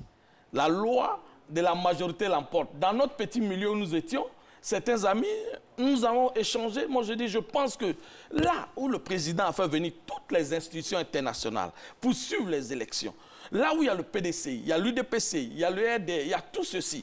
J'estime que nous avons travaillé. Mais je pense réellement qu'après tout ce que nous venons de faire, nous devons respecter ce qui a été fait. Nous avons perdu les élections. Donc nous devons replier et revenir battre encore le RDR. C'était ma position. Mais qui est Évariste Yaké dans 1000 personnes? Et il y avait des degrés quand même du palier. Il faut appeler un chat un chat. Est-ce que vous l'avez dit parce que le rapport de force sur le terrain avait changé? Non. Ça vous a contraint à prendre cette décision? Ça n'avait rien à voir avec le rapport de force. Au lendemain des élections, déjà, vous aviez reconnu cette défaite? Mais tout le monde a suivi les résultats. Au lendemain des élections, pour ceux qui étaient avec nous, je dis bien, moi je l'ai dit, je l'assume, mes amis sont là. Mais je dis, je répète, selon ce que je dis n'engage que moi. Ça, c'est moi, Évariste Yaké. Laurent Gbagbo était mon champion, je l'ai dit. Je me suis battu, j'ai fait campagne pour lui, j'étais directeur de campagne, j'ai convaincu, j'ai donné des arguments tangibles pour que Laurent Gbagbo soit encore réélu président de la République de Côte d'Ivoire. Quand on parle de vous, Évariste Yaké, certains Ivoiriens affirment que vous êtes là où il y a à manger. Vrai ou faux? Heureusement, dites à ces Ivoiriens d'être là où il n'y a pas à manger. C'est quand même vrai parce que vous étiez avec l'ancien régime, il est tombé, vous êtes revenu avec le régime actuel. Mais je crois qu'il faut que pour une fois de toutes, on puisse quand même se situer dans le débat. Nous avons suivi Laurent Gbagbo. Je vous ai dit que je suis sorti le 22 avril de ce pays. Je l'ai dit à tout le monde pour vous rentrer mémoire de presse. Et je suis sorti, je suis arrivé au Ghana. J'ai eu le courage de dire que la vie nous demande des choses. Je suis sorti le 22 avril grâce à un ami qui, excusez-moi de griffe, était un de mes amis, était même mon mécanicien pendant près de 5 ans, mais qui était un Boko Haram du RDR, parce que je n'ai jamais su qu'il était RDR que lorsque la crise a éclaté. Et c'est celui-là qui m'a fait sortir. J'arrive au Ghana, à Kaneshie, où je passe des nuits blanches. Je suis hébergé par un autre ami, de par sa famille, à Boké Atema, qui est un membre influent du PDCI. Dieu me dit que le sort veut dire que celui avec qui tu étais hier peut être aujourd'hui ton allié de demain. Le plus important, c'est la Côte d'Ivoire. C'est la réconciliation. C'est que les enfants de fait, bon, ils se parlent. Quand on me dit, Évariste Yaké, là où on mange, là où on mange. Mais ceux qui parlent, ils ne mangent-ils pas? Il ne faut pas la même chose que vous. Non, je suis désolé. Évariste a la dignité, a l'honneur de vite savoir les choses. Quand je suis revenu d'exil, le premier, avec mon ami, le maire que je respecte, avec 3 cas de réfugiés, le maire Bamana Djidan Félicien, nous sommes les premiers arrivés ici en 2012. En 2012, qu'est-ce qu'on n'a pas dit? On nous a traités de tous les mots. Mais je ne savais pas. Aujourd'hui, selon les critères du ministère de l'Intérieur, il y a 96% des réfugiés qui sont rentrés en Côte d'Ivoire. Mais mon grand-père me disait à un proverbe de chez moi que la menthe religieuse savait que le blanc allait venir, elle a appris à saluer. Je savais qu'ils allaient nous retrouver ici. Donc j'ai vite compris qu'il y avait nécessité d'aller à la paix. Là où un chef d'État te dit de venir, qu'est-ce que tu veux d'autre? Vous pensez avoir anticipé, mais en fait, vous avez fermement défendu la gauche. Oui, aujourd'hui, vous êtes avec les libéraux. Ça fait 2 chemins diamétralement opposés. C'est quoi votre engagement finalement? Est-ce que votre crédibilité là n'est pas en jeu, Évariste Yaké? Par rapport à quoi? Ma crédibilité n'est pas en jeu en ce sens que je suis un élu de ma région. Je vous donne. On fait de la politique par rapport à sa région. Je suis un élu de ma région. Ça veut dire que mes parents ont confiance en moi. Et je suis un élu RDR. Ils ont compris le message, je l'ai expliqué. La crédibilité, c'est par rapport à qui ou bien par rapport à quoi? Par rapport à moi-même, je suis tranquille avec mon subconscient. D'accord. Alors on marque une pause et on se retrouve juste après. Ben, ma foi.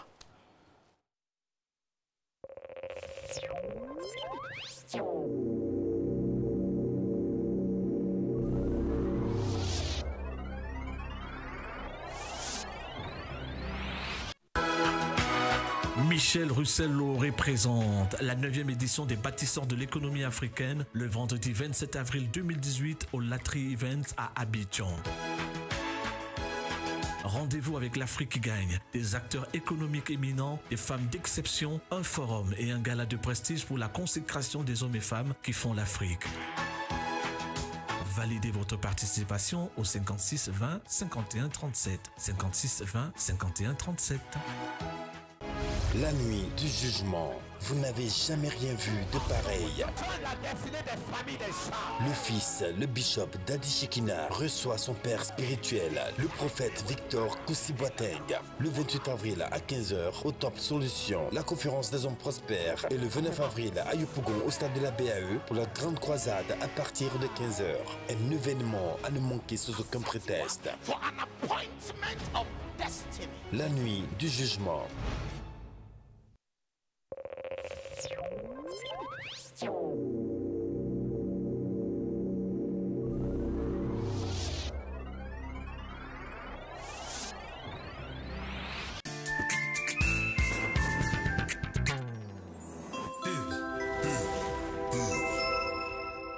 Ma soeur, où vas-tu si pressée? Mon mari a découvert une nouvelle pâte tomate là. Il en parle tout le temps. Ma chérie, c'est Alissa tomate. Alissa? Ah! Le double concentré de tomates Alissa, fait à base des meilleures tomates naturelles sélectionnées pour leur goût et leur qualité. La tomate Alissa se conserve très bien et ne noircit pas. On voit l'équipe qui va évoluer en 4-4-2. C'est de ça que je te parlais. Alissa, le goût parfait. Bonjour monsieur. Bonjour chef. Les pièces agréables de plus.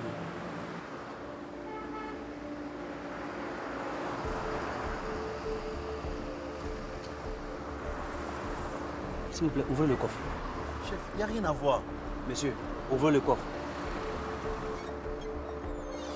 C'est quoi ça? Chef, pardon. En Côte d'Ivoire, le gaz butane n'est pas autorisé comme carburant.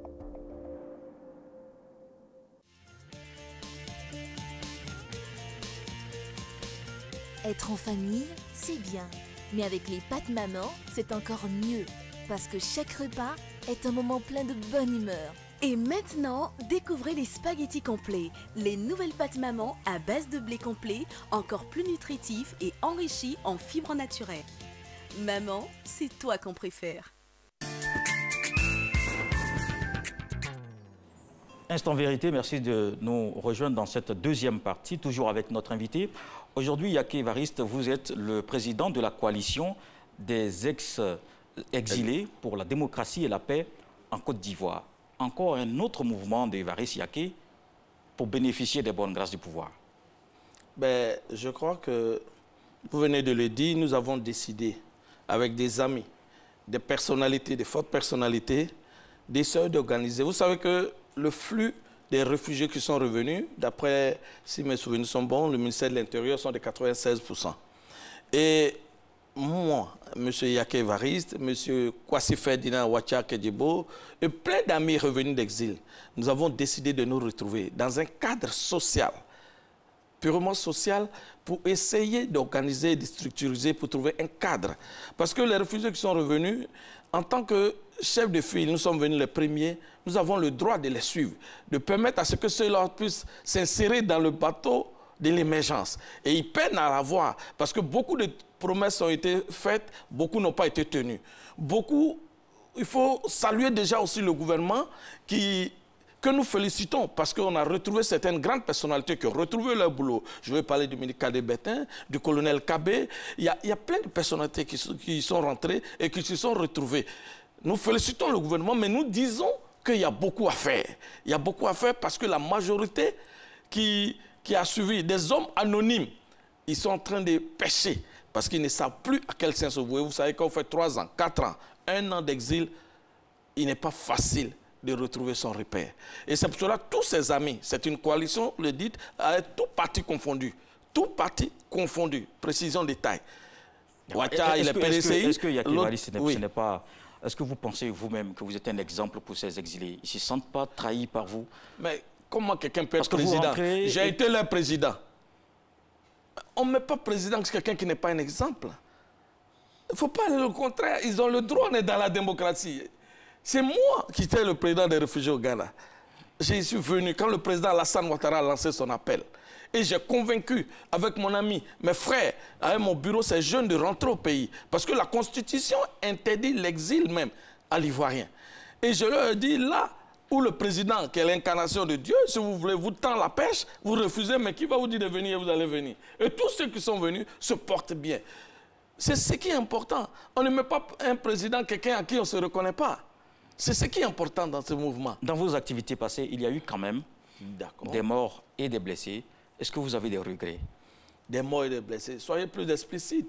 Parce que ne dites pas des choses graves. Donnez-moi une activité d'Évariste Yaké où il y a eu des morts et des blessés, s'il vous plaît. Vous étiez membre de la Galaxie Patriotique. Oui. On sait très bien que cette Galaxie Patriotique avait un relent avec notamment le GPP, où les choses n'étaient pas... Ce n'étaient pas des hommes qui avaient les mains libres. Aujourd'hui, il y a eu des morts et des blessés. Est-ce que vous avez des regrets? Ma foi, je demande pardon à la Côte d'Ivoire pour tout ce qui s'est passé, mais je dis... Il faut que vous soyez aussi, il faut que nous clarifions les choses. On se retrouve à la CPI. Moi, depuis ce que je fais, mon combat que j'ai mené, je l'ai mené, excusez-moi, griffe avec ma bouche, avec des arguments tangibles. Que vous m'appreniez qu'il y a eu des morts, ben ça, cela n'engage que vous. Vous êtes bien placé pour répondre à la procureure qu'il y avait des morts et que vous étiez présent. Mais sachez qu'il y a une guerre. Parce que vous ne le saviez pas. Et cette guerre, M. Kolo, cette guerre, c'est deux personnes, deux camps qui l'ont fait. Donc, quand deux personnes se battent, les coups partent de partout. Mais vous venez de préciser devant le monde entier qu'il y a eu des morts et des blessés. Madame Bensouda saura vous appeler pour que vous puissiez démontrer où vous avez vu ces morts et ces blessés. En ce qui me compte, moi, Évariste Yaké, j'ai défendu Laurent Gbagbo avec des arguments, disant à la jeunesse, il faut voter parce que voici le programme de gouvernement de mon candidat. D'accord. Alors, Évariste Yaké, vous êtes allé jusqu'à vous présenter aux élections législatives en 2016 dans votre localité, notamment à Logoualé, votre village. Pourtant, vous étiez conseiller de l'ancien secrétaire général du SDR. Je le suis. Pas retenu par le parti, mais vous êtes allé quand même en indépendant. Et là, échec. Échec parce que peut-être c'est le rejet d'un homme politique insaisissable. D'accord. Je vous remercie ici déjà conseiller régional de Tampé, élu. Je me suis présenté et le parti a des règles et la discipline. Le parti a dit, si vous déposez votre dossier, que vous êtes 3, 4 dans une région, que vous n'êtes pas retenu, vous n'avez plus droit à vous représenter par derrière un indépendant. Mais ayant eu l'appel de ma jeunesse et de mes parents, qui m'ont déjà fait confiance en me lisant conseiller régional, je n'ai pas voulu mettre mon parti et mon patron, le ministre Amadou Soumarou, en porte-à-faux. Je lui ai dit poliment, moi, je vais me présenter en indépendant. Mais je dis pour que le président Alassane, bien Laurent Gbagbo soit président, ou bien pour que Kigou soit Mitterrand, combien d'échecs n'ont-ils pas fait? C'est un seul échec. D'accord, donc ça se comprend. Soyez rassurés qu'Évariste sera à l'hémicycle en 2020. C'est terminé pour aujourd'hui. Merci. Nous recevions aujourd'hui Évariste Yaké, ex-membre de la Galaxie Patriotique, aujourd'hui président de la coalition des ex-exilés pour la démocratie et la paix en Côte d'Ivoire. Merci, à lundi. C'est moi qui vous remercie. En vérité, c'était l'affaire aujourd'hui de Kolo Koulibaly. On espère que là, vous êtes situé, vous connaissez les motivations de M. Évariste Yaké. Matin Bonheur, votre matinale se poursuit avec le dernier virage. J'avais abordé le dernier virage. Il s'agit là de la thématique. Aujourd'hui, on parlera de la filière Anarcade. Est-elle menacée? Tel est le thème d'aujourd'hui. Nos invités sont bien installés. Monsieur Bamba Adama, président national des producteurs d'Anarcade de Côte d'Ivoire, et Monsieur Djakaridja Kone, président de la Fédération nationale des acheteurs et coopératives d'Anarcade de Côte d'Ivoire. Avant de démarrer notre échange avec eux, suivez ensemble cet élément.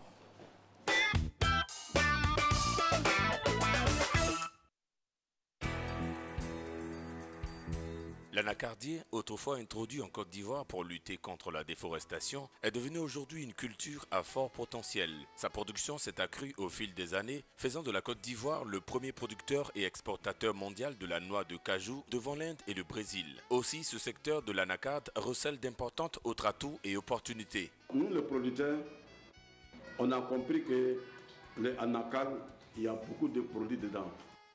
On dit qu'on prend anacarde, défaire les pommades, défaire les huiles.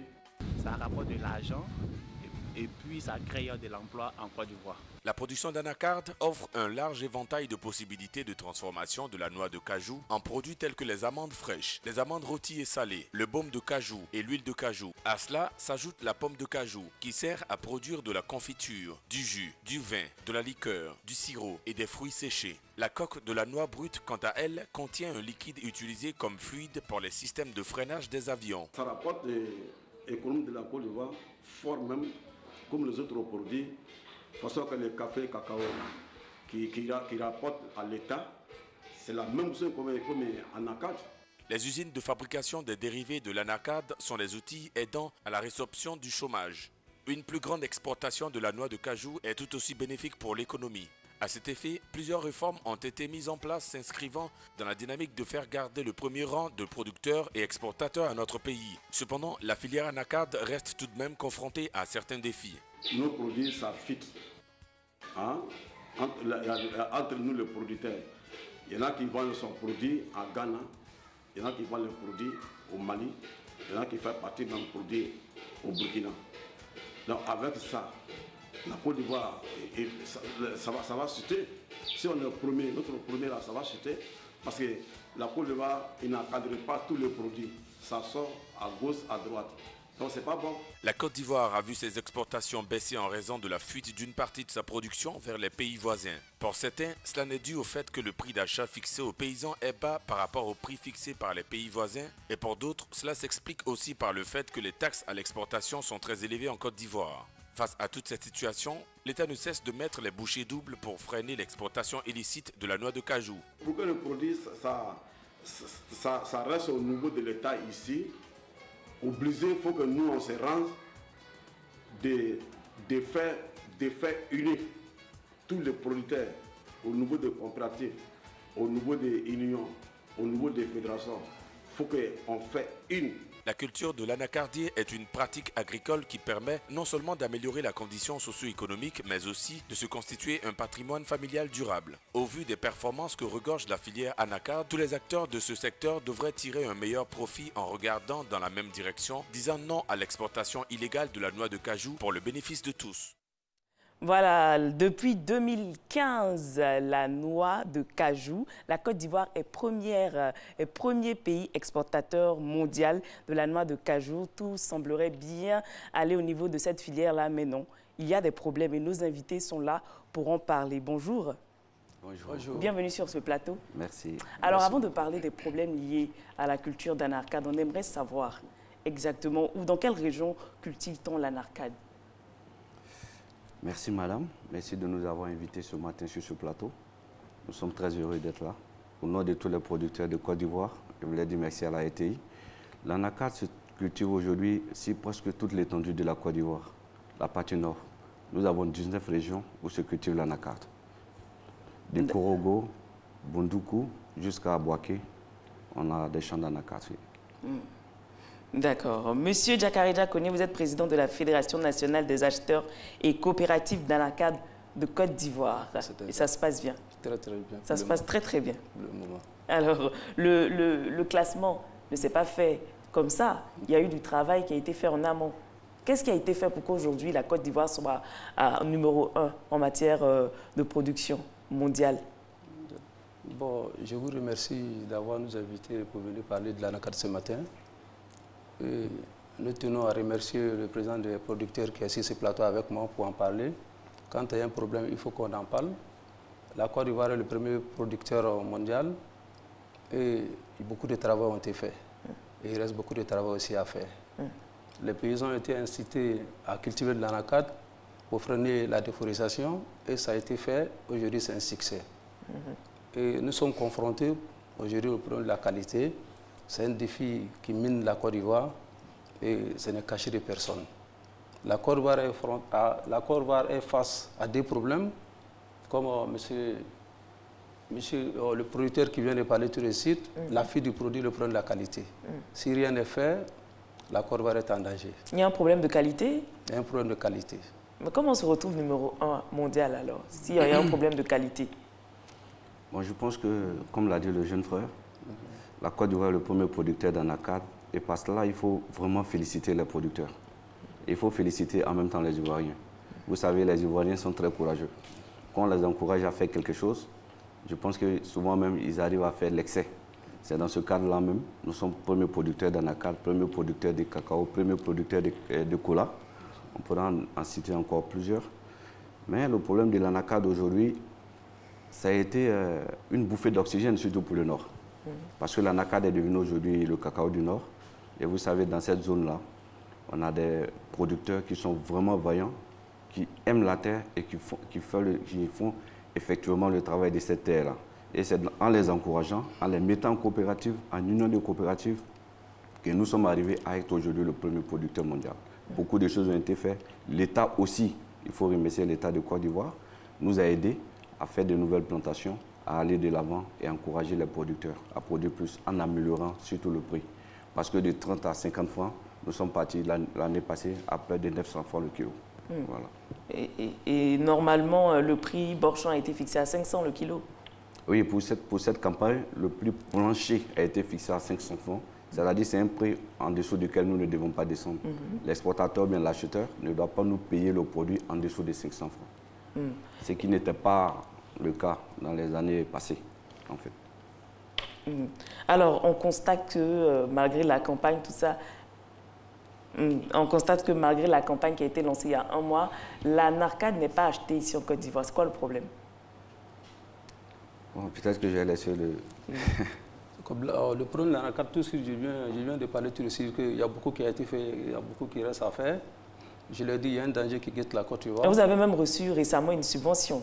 Les acteurs de la filière ont reçu une subvention. Les acteurs ont reçu une subvention, mais le plus gros problème, cette année, l'Inde et le Vietnam ont décidé, à cause du problème de la qualité, de ne pas acheter de la NARCAD de la Côte d'Ivoire au prix auquel nous tous on connaît. Et du coup, vraiment, ça répertorié sur la chaîne. Et ils se sont basés sur le problème de la qualité pour dire que vraiment la qualité de la Côte d'Ivoire a pris un coup. Pourquoi la qualité de la Côte d'Ivoire a pris un coup? Les 2 années qui se sont passées, quand le gouvernement a donné les prix, la NARCAD s'est enflammée. Les prix ont enflammé et du coup, les paysans ont tiré profit. Et cette année, quand le gouvernement a donné les prix, ça avait commencé à flammer. Du coup, ça s'est freiné. Quand les prix s'effreinent, les producteurs ont voulu garder un peu, attendre, espérer que, du jour au lendemain que les prix vont s'enflammer, et ça n'a pas été le cas. Et il faut reconnaître que tous les producteurs qui n'ont pas la capacité de garder le produit. Pour garder le produit, il faut avoir de meilleures conditions. Quand vous gardez le produit, du coup, si vous ne faites pas attention, la qualité va prendre un coup. Et du coup, la pluie a vite commencé dans certaines zones. Donc tout ça a favorisé la chute de la qualité de la NARCAD. Donc du coup, vraiment, la Côte d'Ivoire se trouve à un carrefour auquel on doit beaucoup réfléchir. Il y a beaucoup qui a été fait, beaucoup reste aussi à faire. On sait le gouvernement est en train de faire tout possible pour aller à la transformation, mais ce n'est pas pour demain. Donc comme ce n'est pas pour demain, nous devons réfléchir. Qu'est-ce qu'on doit faire en attendant que l'Inde et le Vietnam, c'est comme vraiment prendre certaines décisions à la compte de la Côte d'Ivoire. Parce qu'on a des informations que l'Inde, le Vietnam a investi plus de 500 000 hectares dans la NARCAD au Cambodge. Et la NARCAD qu'ils ont fait, ça fait 1,5 tonne par hectare. Quand vous essayez de calculer 500 000 hectares, 1,5 tonne, ça fait 750 000 tonnes. Voilà, la Côte d'Ivoire fait 700 000 tonnes. Du coup, si rien n'est fait au niveau de la qualité, on a peur que dans 10 ans, qu'ils arrivent à s'en passer de nos qualités. Oui, mais il y a des efforts qui sont faits au niveau de l'État. Le Premier ministre est en ce moment à Washington pour ça, pour trouver des financements afin de venir construire des usines ici pour la transformation de la NARCAD. Mais vous, en tant que producteur, qu'est-ce que vous faites? Qu'est-ce que vous faites pour sauvegarder ce qu'on a déjà? En fait, en tant que producteur, nous, c'est des actions que nous encourageons. Mais il faut le dire, nous sommes confrontés aussi à certains problèmes qui ne relèvent pas toujours de notre volonté. Aujourd'hui, lesquels? Par exemple, le changement climatique. Aujourd'hui, on parle de changement climatique, c'est vrai, c'est un facteur qui est là. Et nous n'arrivons pas à maîtriser le climat actuellement. Il y a des pluies qui arrivent alors qu'elles n'étaient pas prévues. Et toutes les périodes ont changé, les périodes de pluie ont changé. À part cela, comme l'a dit le président de la fédération, nous sommes confrontés aujourd'hui, le plus gros problème, c'est la mévente de nos produits. C'est la mévente de nos produits parce que, d'abord, c'est le problème de la qualité. Ensuite, c'est les acheteurs. Parce que nous vendons nos produits aux exportateurs. Maintenant, aujourd'hui, les exportateurs nous disent qu'ils n'arrivent pas à écouler le produit qu'ils prennent avec nous. Et quand nous leur posons la question, mais pourquoi? Ils nous disent que bon, il y a des systèmes qui ont été mis en place et que ces systèmes-là font qu'ils n'arrivent pas à écouler leurs produits comme ils viennent de le signifier. Certaines choses qui se passent au Vietnam, qui se passent en Inde, mais aussi au sein de notre État. Parce que nous, souvent producteurs, la question que nous nous posons, pourquoi au niveau du Ghana, les gens arrivent à payer à 900, au niveau de la Guinée-Bissau, les gens payent à 1000 francs, mais on n'arrive pas à nous payer à ce même prix. Mais on n'a pas les mêmes réalités. Oui, justement, nous on peut comprendre. Mais aller dire à un producteur que le produit qu'on vient te payer, parce qu'à Bantoukou, les gagnants quand même viennent payer. Vous avez écouté le douanier, il a parlé de la fuite des produits par les frontières. C'est parce qu'il y a un prix rémunérateur là-bas que les gens préfèrent aller y vendre. Nous, ça ne nous enchante pas, parce que c'est l'économie ivoirienne qui perd. Et ça dévalorise la filière. Oui, ça dévalorise la filière et c'est nos frères qui travaillent au port qui n'ont plus d'emploi, si ça continue. Il y a des systèmes qui ont été mis en place qui ne sont pas en train forcément de marcher. Il y a beaucoup de progrès, mais il y a encore beaucoup de choses à faire. Est-ce que vous avez des idées de solutions pour pouvoir permettre de sauver la filière? Oui, nous avons des idées de solutions, mais il faut que les gens puissent nous écouter. Ça, c'est important. Et quelles sont les propositions que vous avez faites? Récemment, nous étions à Yamsoklo. Nous étions à Yamsoklo, tous les acteurs de la filière, et nous avons décidé de nous mettre ensemble. Parce que dans la filière Anacat, il y a plusieurs collèges. Il y a les producteurs, il y a les acheteurs, il y a les exportateurs et il y a les transformateurs. Nous sommes d'accord avec l'État qui veut que nous arrivions à la transformation. Vraiment, c'est notre vœu. Mais lorsque tous les acteurs de la filière ne parlent pas d'une même voix, ça pose problème. Mais pourquoi vous ne parlez pas d'une même voix? Créer une usine de transformation ici profiterait à tout le monde. Bien sûr. Tous les producteurs. Ah oui, bien sûr. Je suis même d'accord avec vous. Parce que nous-mêmes, nous, en tant que producteurs, notre objectif, c'est de mettre en place des petites unités de transformation. Mais nous n'arrivons pas à le faire parce que nous, avec les autres collèges, nous n'arrivons pas à nous entendre. Oui, c'est clair. Pourquoi? Parce que nous n'avons pas une table ronde où nous pouvons nous asseoir pour discuter. Et c'est ce que nous avons toujours demandé, de mettre en place une interprofession pour la filière Anacat. Vous voyez, je prends l'exemple du coton. Aujourd'hui, le coton, on n'a pas de problème. Parce qu'ils sont en interprofession, ils discutent ensemble, ils discutent les prix ensemble, ils mettent sur la table les problèmes qui sont liés à la filière et on essaie de trouver une solution. Mais aujourd'hui, les 4 collèges que nous avons au niveau de l'Anacat, nous sommes constitués, mais nous ne parlons pas d'une même voix. Mais oui, ça c'est vrai, mais ce n'est pas l'interprofession qui fera que les produits seront achetés. Bien sûr que oui. Parce qu'aujourd'hui, moi, en tant que producteur, Dieu merci, j'ai eu la chance d'exporter, mais il y a des systèmes qui ont été mis en place au niveau des exportateurs, par exemple.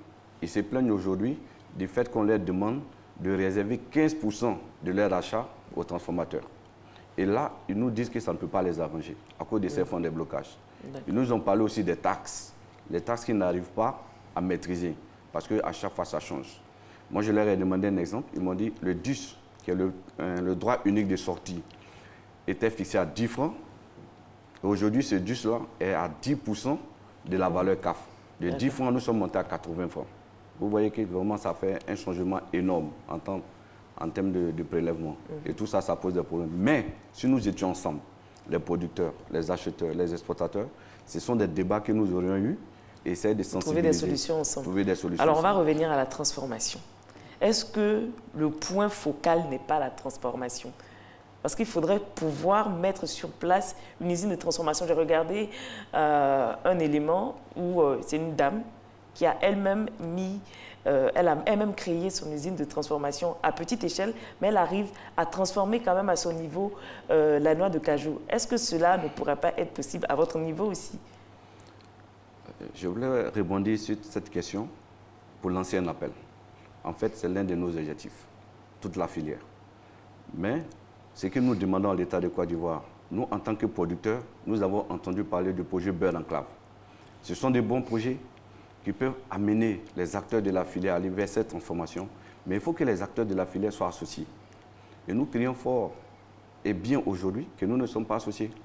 C'est des choses que nous apprenons dans les journaux, et au moment où nous allons être informés qu'il y a un projet qui est là pour les producteurs, pour les acteurs de la filière, peut-être le projet serait déjà passé. C'est déjà tard. C'est déjà tard. Je le dis en connaissance de cause. Aujourd'hui, le PESAC a investi près de 900 millions, peut-être même plus de 3 milliards dans la filière Anacat. Mais demandez à un producteur aujourd'hui s'il a pu bénéficier véritablement de ces fonds. Oui, bien sûr. Parce qu'il faut associer les acteurs de la filière. Et il y a tellement de problèmes aussi, il n'y a pas que l'anarcade. Il y a le café, il y a le cacao, il y a le coton. Oui, nous sommes d'accord, madame, même nous sommes des producteurs d'Anacat. Donc, c'est ce qui vous intéresse. D'accord, on va y revenir. Alors, vous êtes acheteur. Je suis acheteur. Et vous connaissez les exigences de ceux qui achètent. Oui. Quand vous achetez, quelle est la différence entre les acheteurs ivoiriens et à l'extérieur? La différence entre les acheteurs ivoiriens et à l'extérieur, généralement, tout se base sur la qualité. tout se base sur la qualité. Quand votre partenaire vous donne de l'argent pour aller acheter de l'anacarde, quand vous partez acheter, quand vous envoyez, c'est lui qui détermine la qualité. Et quand il fait l'analyse, il voit que vraiment l'automne qu'il demandait n'est pas là, il est obligé de vous dire que vraiment, ce n'est pas cet automne qu'il voulait. Donc du coup, vous qui êtes l'acheteur, ça vous met très mal à l'aise. C'est ce qui nous dérange un peu, c'est ce qui a fait que j'ai parlé du problème de la qualité. On était confronté à deux gros problèmes. C'était le problème de la fuite du produit et le problème de la qualité. Mais où se trouvent vos partenaires? Vos partenaires se trouvent en Côte d'Ivoire ou à l'extérieur? Les partenaires se trouvent à Abidjan ici, d'autres sont à San Pedro. C'est les partenaires financiers. Comme on le dit, les Indiens et les Vietnamiens, c'est eux qui achètent de l'anacarde et c'est eux qui préfinancent. Donc ils peuvent soutenir les producteurs pour améliorer la qualité du produit? Ils peuvent soutenir les producteurs, mais un acheteur, pour qu'il soit financé, il est obligé de donner des garanties pour pouvoir avoir des fonds. Parce qu'il n'y a pas d'institution ivoirienne qui finance les acheteurs. Les financements viennent des exportateurs. C'est eux qui nous financent, c'est ce qui est le gros problème. Si c'est comme nos institutions financières arrivent à financer les acheteurs, du coup, l'acheteur peut être le maître du jeu. Mais si c'est quelqu'un qui vous donne de l'argent et vous partez acheter de l'anacarde, quand vous envoyez, si ce n'est pas son goût, il peut vous dire qu'il ne veut pas de l'anacarde. Et à côté de ça, aussi, il y a la pression. Quand il vous donne de l'argent pour aller acheter de l'anacarde, il vous donne des délais de livraison. Et quand vous n'arrivez pas à livrer à ces délais de livraison, du coup, souvent, il joue sur les prix. C'est pour ça que beaucoup a été fait bien avant la mise en place de la réforme. Souvent, en plein achat, on peut dire que vraiment que le prix a chuté. Mais grâce au conseil, ce sont les choses qu'on n'attend plus. Et c'est pour cela que j'ai dit que vraiment beaucoup a été fait, mais beaucoup reste à faire aussi. Alors vous, en tant qu'acheteur, qu'est-ce que les producteurs doivent faire afin que leurs produits soient davantage sollicités? Bon, je veux dire, les producteurs doivent sécher leurs produits d'abord. Quand ils quittent au champ, quand ils envoient, ils doivent verser. Ils doivent bien trier leur anacarde. Si un acheteur ou quelqu'un vient vers lui pour acheter, il faut qu'il dise à ce dernier, vraiment, je n'ai pas encore fini de sécher mon anacarde, je ne peux pas vous le donner. Et il traite bien et il met dans les conditions. Alors, ils ont tendance à vendre dès qu'ils ont des acheteurs, que ce soit séché ou pas. Ça pose problème. Ça pose problème. Certains producteurs le font, d'autres prennent le soin de traiter de l'anacarde, mais certains le font. Certains producteurs le font. Donc, du coup, vraiment, quand les gens qui donnent de l'anacarde sans traiter, quand vous prenez que vous envoyez à Abidjan, souvent, il y a le problème de taux d'humidité et il y a le problème de la qualité. Or, quand le produit est humide, ce n'est pas bon. Parce que souvent, l'explorateur dit que c'est dans un conteneur humain. Quand il met dans un conteneur et il met dans un bateau, le temps que le produit prend, bien avant qu'il arrive à destination, ça peut commencer à germer. Ce n'est pas le souhait de quelqu'un de prendre de l'argent de quelqu'un et de lui donner en retour un mauvais produit. C'est pour cela que nous demandons encore à nos parents producteurs, vraiment, ils n'ont qu'à prendre le soin de bien sécher l'anacarde pour que vraiment le combat que l'Occident et l'Inde et le Vietnam en train de nous imposer, qu'on arrive à surpasser ça. Vous imaginez, cette année, ils se sont réunis et ils ont dit qu'ils ne vont pas acheter l'anacarde du Côte d'Ivoire à un prix auquel nous on souhaitait. Mais du coup, on a senti, à l'heure où on parle de terrain sec, il n'y a plus de préfinancement sur le terrain. Dans certaines zones, les producteurs sont en train de se chercher. Et les acheteurs sont en train de courir de gauche à droite. C'est comme toi, acheteur qui n'a pas un peu moins, c'est comme tu ne vas plus travailler. Donc si on fait la transformation sur place, on pourrait vendre, on pourrait avoir tous les marchés. Oui, l'objectif c'est d'aller à la transformation, mais on s'est dit, c'est l'objectif du gouvernement et c'est ce qu'on encourage. Est-ce que c'est pour demain? Pourquoi pas? Bon, c'est notre souhait, mais moi j'ai peur que bien avant, on s'est dit, bon, par exemple, dans 5 à 10 ans, qu'on arrive à transformer 80% de l'anacarde ivoirienne. Mais s'il se trouve dans 5 à 10 ans que les partenaires disent qu'ils ne veulent pas de l'anacarde de Côte d'Ivoire, qu'est-ce qu'on va faire? Mais si c'est bien fait, on aura forcément des gens pour prendre, n'est-ce pas, monsieur Adama? Oui, bien sûr, je suis d'accord avec vous, si c'est bien fait, parce que c'est la qualité qui se vend. En entrée de jeu, je vous avais dit tout à l'heure que nous sommes confrontés aussi au problème climatique. Ça, c'est un problème. Il a parlé de séchage, tout ça, d'humidité. C'est vrai, on a ce problème. Mais il y a 2, 3, 4 ans de cela, on n'avait pas ce problème. En fait, ce qui est récurrent aujourd'hui, c'est qu'il n'y a vraiment pas d'acheteurs. Et les acteurs ne sont pas mis ensemble. Les acteurs ne parlent pas d'une même voix. Il vient de dire certaines choses aussi qui, moi, me vont droit au cœur. Pourquoi? Il a demandé de sensibiliser les producteurs, tout ça. Il le sait. La fédération le sait. Mais nous, imaginez-vous, madame, on n'a pas l'occasion de nous asseoir ensemble pour discuter de cela.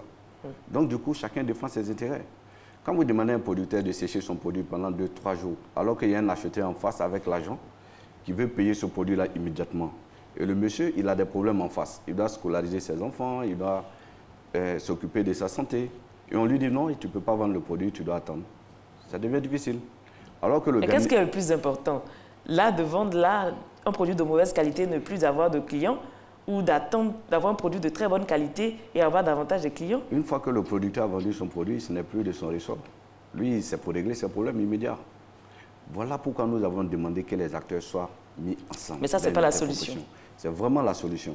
Parce que lorsque nous sommes dans une interprofession, comme il a dit, c'est eux les financiers, c'est eux qui ont l'argent. Ce producteur qui n'arrive pas à sécher son produit parce qu'il a envie de le couler très vite, il peut mettre en place un système où ses besoins seront déjà réglés. Et lorsque le producteur il a pu régler son problème, c'est fini. C'est fini. Voilà.